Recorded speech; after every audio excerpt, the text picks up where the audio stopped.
இந்த ஜேர்னல் பொறுத்த வரைக்கும் 2 ISSN நம்பர் அப்படிங்கிறத கண்டுபிடிச்சிருக்கோம். எது வந்து ஒரிஜினல் ஜெனுவின் ISSN நம்பர் அப்படிங்கிறது தெரியல. ஜேர்னலுடைய பிரைமரி கண்ட்ரி வந்து இந்தியாவா, பாகிஸ்தானா, குவைத்தா அப்படிங்கிறது தெரியல. குவாலிட்டி லிஸ்ட் வெப்சைட்ல வந்து ISSN இன்ஃபர்மேஷனும் பார்க்க முடியல. வெப்சைட்டோடைய இன்ஃபர்மேஷனும் கொடுக்கவே இல்ல. இன்ஃபர்மேஷன் வந்து ASMMR.com இல்ல ASMMR.org அப்படிங்கிறது தெரியல.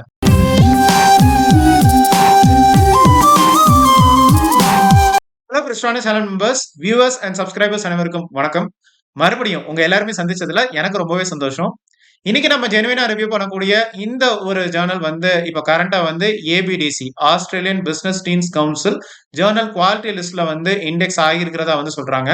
இந்த ஜேர்னலுடைய நேம் வந்து journal of marketing and social research. So இந்த ஜேர்னல் வந்து இப்ப கரண்டா வந்து வெப் ஆஃப் சயின்ஸ் டேட்டாபேஸ் இல்ல Scopus database, UGC care group 1 இல்ல குரூப் 2 ஜேர்னலிஸ்ட்ல வருதா அப்படிங்கறத செக் பண்ணலாம். இந்த ஜேர்னலுக்கு நம்மளுடைய வேல்யூபிள் ரிசர்ச் ஆர்டிகல் வந்து சப்மிட் பண்றதுக்கு வந்து ஆர்டிகல் ப்ராசஸிங் சார்ஜஸ் வந்து வெப்சைட்ல எவ்வளவு கோட் பண்ணிருக்காங்க, அதே மாதிரி பேக்டோர் வழியா, ஏஜென்ட்ஸ் வழியா, அசோசியேஷன்ஸ் வழியா எவ்வளவு சார்ஜ் பண்றாங்க அப்படிங்கறத பார்க்கலாம். சோ நமக்கு ஒரு இன்ஃபர்மேஷன் வந்து கிடைச்சிருக்கு. இந்த ஜேர்னல் வந்து அக்செப்டன்ஸ் வந்து வெறும் ஒரு நாள்லயும், பப்ளிகேஷன் வந்து வெறும் 3 டேஸ்லயும் வந்து கொடுக்கறதா மென்ஷன் பண்ணிருக்காங்க.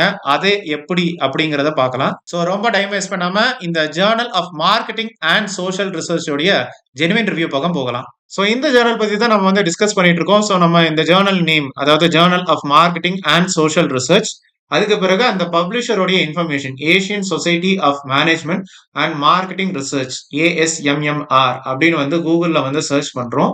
நமக்கு எக்ஸாக்டான ஒரு சர்ச் ரிசல்ட் வந்து வந்திருக்கு JMSR-online.com. இது போக பப்ளிஷர் இன்ஃபர்மேஷனுக்கு வந்து ASMMR.org அப்படின்னு ஒரு வெப்சைட் இருக்கு.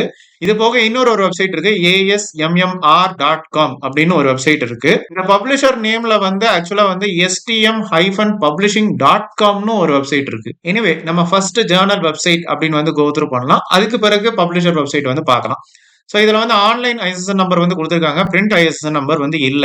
ஸோ பிரிண்ட் ISSN நம்பர் வந்து இல்ல அப்படின்னா எதுக்காக இப்படி டிஸ்பிளே பண்ணணும் அப்படிங்கிறது தெரியல. இந்த ஜேர்னல் இப்போ கரண்டா வந்து ABDC குவாலிட்டி லிஸ்ட்ல வந்து வர்றதா வந்து மென்ஷன் பண்ணியிருக்காங்க. ஸோ இந்த ஜேர்னல் வந்து strategic planning, market analysis, brand management, product development, marketing, performance measurement இப்படி வந்து தீம்ஸ் ரிலேட்டடா வந்து ஆர்டிகல்ஸ் வந்து பப்ளிஷ் பண்றதா மென்ஷன் பண்ணியிருக்காங்க. எடிட்டோரியல் போர்ட் செக்ஷன்ல வந்து மேனேஜிங் எடிட்டர் வந்து டாக்டர் M தனபாக்கியம்.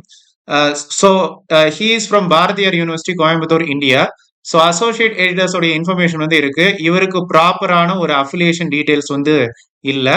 ஒருத்தர் வந்து ஓமான்ல இருந்து இருக்காரு, இன்னொருத்தர் வந்து சூடான்ல இருந்து வந்து இருக்காரு. இவ்வளவுதான் வந்து எடிட்டோரியல் போர்ட் இன்ஃபர்மேஷன் வந்து பார்க்க முடியுது.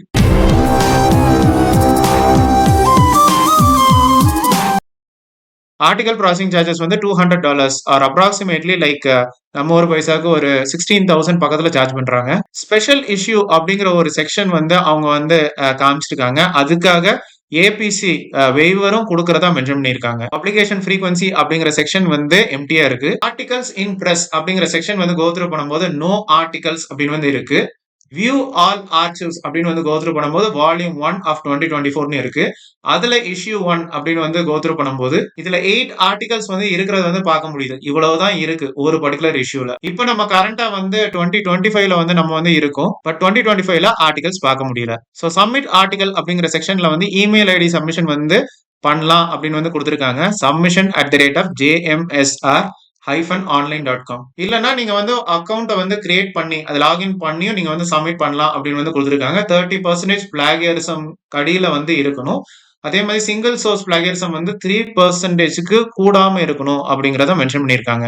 அபவுட் அஸ் அப்படிங்கிற செக்ஷன்ல வந்து டெக்னிக்கல் டீடைல்ஸ் வந்து பார்க்க முடியல. கான்டாக்ட் செக்ஷன்ல வந்து ஒரு அஃபிலியேஷன் அட்ரஸோ, ஒரு பின்கோடோ, ஒரு லைவ் கூகுள் மேப் லொகேஷனோ, ஒரு ப்ராப்பரான ஒரு இன்ஸ்டிடியூஷன் இமெயில் ஐடியோ, ஒரு டெலிபோன் நம்பரோ வந்து பார்க்க முடியல. ஸோ சப்போஸ் நமக்கு ஏதாவது ஒரு இஷ்யூ அப்படின்னா இவங்களை எப்படி கான்டாக்ட் பண்ணி நம்ம இஷ்யூவை எந்த அளவுக்கு சால்வ் பண்ணுவாங்க அப்படிங்கிறது தெரியல. ஃபார் ஆத்தர்ஸ் அப்படிங்கிற செக்ஷன்ல வந்து அவங்க வந்து ICMJE, அதாவது international committee of medical journal editors, இந்த பாலிசி கைட்லைன்ஸ் அவங்க ஃபாலோ பண்றதா வந்து மென்ஷன் பண்ணிருக்காங்க. இந்த ஜேர்னலுடைய நேமை வந்து நம்ம வந்து ஸ்கோபஸ் டேட்டாபேஸ்ல நம்ம வந்து சர்ச் பண்ணி பார்த்துட்டோம். அதே மாதிரி மாஸ்டர் ஜேர்னலிஸ்ட் MJL.clarivate.com நம்ம சர்ச் பண்ணி பார்த்துட்டோம். நமக்கு ரெலவெண்டான சர்ச் ரிசல்ட் ரெண்டுலயுமே வரவே இல்லை. ஹவவர் இந்த ஜேர்னல் நேமை வந்து ABDC குவாலிட்டி லிஸ்ட்ல நம்ம சர்ச் பண்ணும்போது நமக்கு எக்ஸாக்டான சர்ச் ரிசல்ட் வந்து வந்திருக்கு. சோ இதுல வந்து பப்ளிஷர் இன்ஃபர்மேஷன் வந்து இருக்கு. ஓகே தான். பட் ISSN நம்பர் வந்து டிஸ்ப்ளே பண்ணவே இல்ல. சோ இவங்க குடுத்திருக்கிற ரேட்டிங் வந்து C rating. So C rating அப்படிங்கிற வந்து லாஸ்ட். ஏ ஸ்டார் அப்படிங்கிற வந்து ஃபர்ஸ்ட்.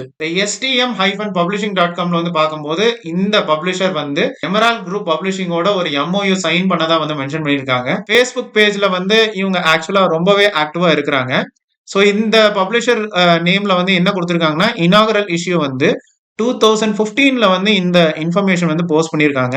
சோ இந்த ஜர்னல் வந்து சி ரேட்டிங் வந்து வாங்கி இருக்கிறதாகவும் அதுல ஒரு ISSN நம்பர் வந்து கொடுத்திருக்காங்க. இந்த ISSN நம்பருக்கும் ஃபர்ஸ்ட் வெப்சைட்ல டிஸ்ப்ளே பண்ண ISSNக்கும் சம்பந்தமே இல்ல. சோ இதுக்கு வந்து நீங்க வந்து ஆர்டிகல்ஸ் வந்து சப்மிட் பண்றதுக்கு secretary@asmmr.comக்கு வந்து சப்மிட் பண்ணுங்க அப்படின்னு வந்து கொடுத்திருக்காங்க. சோ அதுக்கு ஒரு வெப்சைட்டும் அவங்க வந்து மென்ஷன் பண்ணிருக்காங்க. இந்த லிங்கை கிளிக் பண்ணா இப்போதைக்கு இன்ஆக்டிவா இருக்கு. however asmmr.com வந்து கிளிக் பண்ணா நமக்கு ரெலவென்ட்டான பேஜ் வந்து டிஸ்ப்ளே ஆகல. ஒரு சைனீஸ் வெப்சைட் தான் வந்து காமிக்குது. உங்களுடைய ஒரிஜினல் Facebook பேஜை வந்து கோ த்ரூ பண்ணும்போது நமக்கு வந்து asmmr.com காமிக்குது. asmmr.org அப்படிங்கறதும் காமிக்கிறாங்க. இவங்க actually based on Islamabad, Pakistan. இந்த asmmr.org அப்படிங்கிற வெப்சைட் வந்து கோ த்ரூ பண்ணும்போது பப்ளிகேஷன்ஸ் அப்படிங்கிற செக்ஷனை கிளிக் பண்ணா நமக்கு ரெலவென்ட்டான பேஜ் வந்து வரமாட்டுக்கு. சோ இந்த ஹோம் பேஜ்ல வந்து நமக்கு வந்து ஸ்காலர்ஷிப்ஸ், அதாவது வந்து PhD போஸ்ட் டாக்கு வந்து இவங்க வந்து MOU வந்து சைன் பண்ணி ஸ்காலர்ஷிப்ஸ் வந்து கொடுக்கறதா வந்து மென்ஷன் பண்ணிருக்காங்க. பட் இந்த இன்ஃபர்மேஷன் வந்து எந்த அளவுக்கு ஜெனுவின் அப்படிங்கிறது தெரியல. கான்டாக்ட் செக்ஷன் வந்து கோ த்ரூ பண்ணும்போது இவங்க ஆக்சுவலி பேஸ்ட் அப்பான் பஞ்சாப் அப்படிங்கிறது தெரியுது. இதே மாதிரி UGC கேட் வெப்சைட் ugccare.unipone.ac.in நமக்கு குரூப் 1 குரூப் 2 அப்படின்னு வந்து இருக்கு. சோ இந்த ஜர்னல் வந்து UGC கேர் குரூப் 2ல வர்றதுக்கு வாய்ப்பே இல்ல. UGC கேர் குரூப் 1ல டைட்டில் வச்சு சர்ச் பண்ணும்போது நமக்கு ரெலவென்ட்டான சர்ச் ரிசல்ட் வரல. இந்த ஜர்னல் வந்து Scopus database, web of science database as well as UGC care group 1 இல்ல குரூப் 2ல வரல. Facebook பேஜ்ல வந்து கொடுத்த மாதிரி அவங்களுடைய ISSN நம்பரை வச்சு நம்ம சர்ச் பண்ணி பார்த்துட்டோம். நமக்கு ரெலவென்ட்டான சர்ச் ரிசல்ட் வரவே இல்ல. however ஃபர்ஸ்ட் வெப்சைட்ல கொடுத்த ISSN நம்பரை வச்சு நம்ம வந்து ISSN போர்ட்டல்ல சர்ச் பண்ணும்போது கண்ட்ரி குவைத் அப்படிங்கிறது தெரியுது. சோ இங்க வந்து கண்ட்ரி குவைத் அப்படிங்கறத வந்து மென்ஷன் பண்ணிருக்காங்க. ஃபர்ஸ்ட் வெப்சைட்ல இந்தியா அப்படிங்கறது தெரியுது. Facebook பேஜ்ல வந்து பாகிஸ்தான் அப்படிங்கிறது வந்து தெரியுது. எது உண்மையான இன்ஃபர்மேஷன் அப்படிங்கிறது தெரியல. லாஸ்ட் மாடிஃபிகேஷன் டேட் வந்து 9th ஏப்ரல் 2024 அப்படிங்கிறது தெரியுது. சோ இப்ப பார்க்கும்போது இந்த ஜர்னல் வெப்சைட் தான் வந்து ஜெனுவினான வெப்சைட் அப்படிங்கிற ஒரு ப்ரூஃபும் எங்கேயுமே இல்ல. 2 ISSN நம்பர்ஸ் வந்து பார்த்திருக்கோம். இதுல வந்து எது உண்மையான ISSN நம்பர் அப்படிங்கறத வந்து ABDC ஜர்னல் லிஸ்ட்லயும் பார்க்க முடியல. சோ வெப்சைட் பொறுத்த வரைக்கும் ஆர்டிகல் ப்ராசஸிங் சார்ஜஸ் வந்து $200 or approximately 16,000 in Indian rupees பக்கத்துல சார்ஜ் பண்றாங்க. பட் பேக்டோர் வழியா, ஏஜென்ட்ஸ் வழியா, அசோசியேஷன்ஸ் வழியா விசாரிக்கும் போது அவங்க சார்ஜ் பண்றது just 8,000 in Indian rupees. Acceptance ஒரு நாள்லயும், பப்ளிகேஷன் வந்து 3 நாள்லயும் கொடுத்துக்கிட்டு இருக்காங்க. சோ இந்த ஜர்னல் பத்தின உங்களுடைய சந்தேகங்கள், கிளாரிபிகேஷன்ஸ், क्वेश्चंस, queries, past இல்ல நெகட்டிவ் எக்ஸ்பீரியன்ஸ் எதுவா இருந்தாலும் கமெண்ட் செக்ஷன்ல ஷேர் பண்ணுங்க.